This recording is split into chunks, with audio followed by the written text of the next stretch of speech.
서방 세계의 초음속 전투기 중 가장 많이 생산되고 보급된 기체 무엇일까요? 정답은 바로 F4 팬텀입니다. 꽃보다 남자. 노익장을 과시하며 늙은 날개를 쉬지 않고 움직이던 팬텀, 정확히는 F4 2형이 역사의 뒤안길로 사라질 것이다, 이런 소식이 전해졌죠. 불멸의 도깨비로 불리며 하늘을 호령하던 팬텀을 다시 조명해보기 전에 구독, 좋아요, 알림 설정을 하셔야지 리얼웨폰 제작진이 기쁘게 됩니다.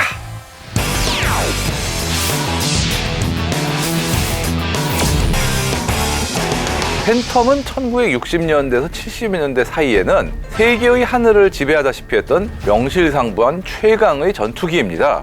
이게 80년대까지도 상당히 우수한 전투기로 통했고요. 현재도 터키와 그리스, 이란, 그리고 우리나라가 운용의 명맥을 이어가고 있습니다. 이게 재밌는 게 우리가 알고 있는 팬텀의 정확한 이름은 사실 팬텀2예요. 1945년에 FH-1 팬텀이라는 이름의 기체가 만들어졌기 때문입니다. 근데 문제는 이 FH-1 들어보신 분이 혹시 계시나요? 아마 거의 없을 거라고 생각해요. 왜냐? FH-1은 첫 비행을 시작한 후에 고작 9년 만에 완전히 퇴역한 데다가 생산량도 62대에 불과한 소리 쩌리였습니다. 이게 사실 조기 퇴역할 수밖에 없는 게 1945년에 첫 비행을 했잖아요. 그 시절에는 정말 많은 전투기들이 개발이 됐다가 야, 이거 못 써먹겠다 그러고 사라지고 그랬습니다. 그러니까 시행착오 중에 하나죠. 그러다 보니까 팬텀의 원조는 FH-1임에도 불구하고 F4가 오히려 원조처럼 느껴지는 겁니다. 팬텀은 전투기와 민간 항공기 등을 제작했던 미국의 항공기 제조업체 맥도널 더글러스, 유명한 F-15까지 설계했던 그런 회사였죠. 그 맥도널 더글러스에서 독자 설계한 프로젝트예요. 군에서 줌을 봐서 처음 개발한 게 아니라. 미 해군이 그 설계안을 보고 이거 함상 공격기로 쓰기에 좋다 그러고 팬텀 도입에 나섰습니다. 그런데 F4는 항속거리도 길고 무장 탑재량도 넉넉하고 초음속이고 한마디로 보니까 이거 공격기로만 쓰기엔 굉장히 좋네? 여러 가지 이유가 있어가지고 결국은 해군은 계획을 바꿔가지고 이거를 장거리 전천후 요격기로 바꾸자. 그래서 개발 방향이 바뀌었고 1960년에 이렇게 전투기로 개발된 최초 모델 F4A를 실전 배치하기 시작했습니다. 그런데 그때 당시 국방부 장관이 있었는데 그 사람이 로버트 맥나마라예요. 이 사람이 이런 지시를 내렸습니다. 해군, 공군, 해병대 전투기 따로 만들면은 돈 너무 들어. 같은 거로 다 쓰자고.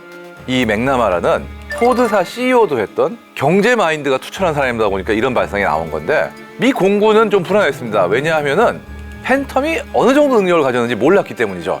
그러나 팬텀에는 강력한 J79 엔진, 물론 당시 기준입니다만 이 J79 엔진 2대가 적용이 됐고 이 무장 탑재량이 약 7톤, 이게 지금 2차 대전 당시에 폭격기에 가까운 굉장한 수준이에요. 또 당시로서는 상당히 강력한 레이더를 탑재한 덕에 세로 미사일을 이용한 중거리 교전이 가능했기 때문에 전천후 및 야간에도 강한 면모를 보인 거죠. 그러니까 레이더가 있으니까 밤에도 적을 탐지해서 교전할 수 있다, 이 얘기입니다.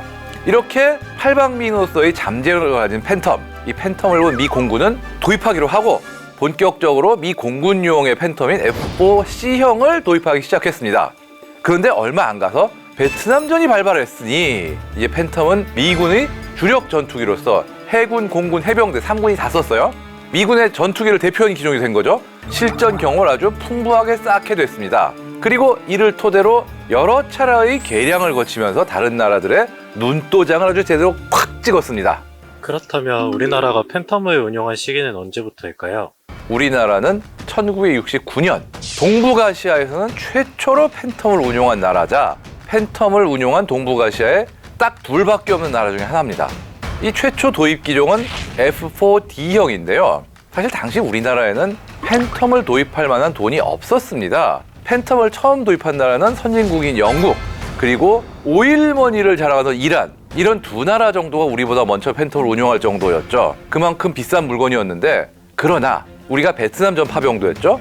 또 1968년이면은 1.21 사태, 그리고 푸에블로 납치 사건 등 북한과 관련된 안보 불안이 굉장히 높아졌어요. 그러다 보니까 미국 정부에서 군사원조 차원에서 F4D형을 소수 대여해 준 거고요. 이 중에 일부는 방위성금을 이용해서 70년대에 아예 구매하게 되면서 팬텀 운용이 시작됐습니다. 이후 1972년 미국으로부터 공여받은 F5A 및 B형 36대를 미국에 반환한 다음에 이걸 남베트남에 주는 그래서 결과적으로 우리 전투기를 남베트남에 주는 이런 식으로 남베트남 원조를 해주기로 했어요. 대신에 미국으로부터 F4D형 18대를 추가로 원조받기도 했고요. 그건 기관포가 없는 버전입니다. 그 다음에 향상된 레이더와 기관포를 탑재한 F4E형 103대를 1970년대 후반부터 1991년까지 들여오는 등 이 팬텀이 거의 끝나기 직전까지 만든 물량을 우리나라가 다 들여왔다 볼 수 있습니다. 이렇게 잘 나가던 팬텀이긴 한데 80년대를 기점으로 F-16 등 뛰어난 전투기들이 하나둘씩 등장하면서 점점 도태되기 시작한 거죠.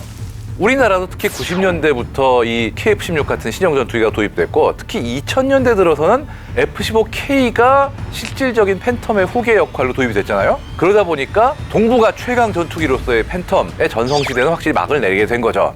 F4D형 같은 경우는 2010년에 완전히 퇴역했지만 조금 더 나중에 도입한 F4E형 같은 경우는 올해 6월 완전 퇴역을 앞두고 있습니다. 우리 공군이 팬텀을 전투기로 주로 운용을 했지만 사실은 정찰기로서 운용된 버전도 있어요. RF-4C라는 정찰기 버전인데 이거는 1989년에 미 공군이 운용하던 중고 기체를 18대를 들여와가지고 1991년부터 전력화한 그런 경우입니다. 사실 이 정찰기 덕분에 우리 공군이 나름 상당한 수준의 자체적인 정찰 전력을 확보하게 된 셈인데요. 하지만 문제는 이게 F4형 중에서도 D도 E도 아니고 C잖아요. 그러다 보니까 노후화가 좀 더 빨라서 실제로 운용 중에 추락하는 사고도 있었고 그렇기 때문에 2014년에 결국은 전량 퇴역을 시켰습니다. 그리고 그 후계로 KF-16의 정찰 포드를 단 정찰형 RF-16이라고도 부르죠. 이 버전을 지금 현재 운용하고 있습니다. F4E만 퇴역이 늦어진 까닭은 뭘까요? 일단 우리 공군이 운용하던 장거리 공대지 미사일 파파이 때문입니다. 우리에게는 정말 중요한 장거리 정밀 타격 자산 중 하나였는데 KF-16에는 장착이 안 되는 버전입니다. 하지만 F4E형 같은 경우는 장착과 발사가 가능하다 보니까 파파이가 도입된 딱 그 시점부터 지금까지 이 파파이 운용 플랫폼으로서 임무를 수행해 온 거죠.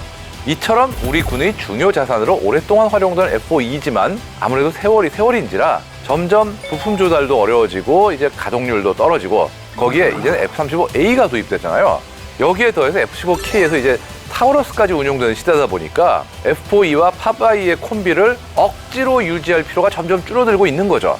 그러다 보니까 2013년부터 점점 팬텀 2형도 퇴역이 시작됐고요. 그러니까 점점 줄어들고 있어요, 숫자가 지금. 지난 3월 8일 공군이 팬텀의 은퇴를 기리기 위해 팬텀 전투기 고별 엘리펀트 워크를 실시했습니다. 전 기종의 전투기가 참가해서 코끼리 무리가 걷는 듯한 엘리펀트 워크 대형을 구성한 것이 이번이 처음입니다. 이번에 33대의 전투기가 출동했는데 그중에서도 가장 큰 형님격인 F4E 팬텀 8대가 필두가 되어 화려한 날갯짓을 선보였다고 합니다. 이제 역사의 뒤안길로 사라져가는 팬텀이지만 F4D형까지 포함하면 무려 55년간 우리 영공을 지닌 만큼 이 불멸의 도깨비 결코 잊어서는 안 되겠습니다. 정말 오랫동안 고생하셨습니다. 감사합니다.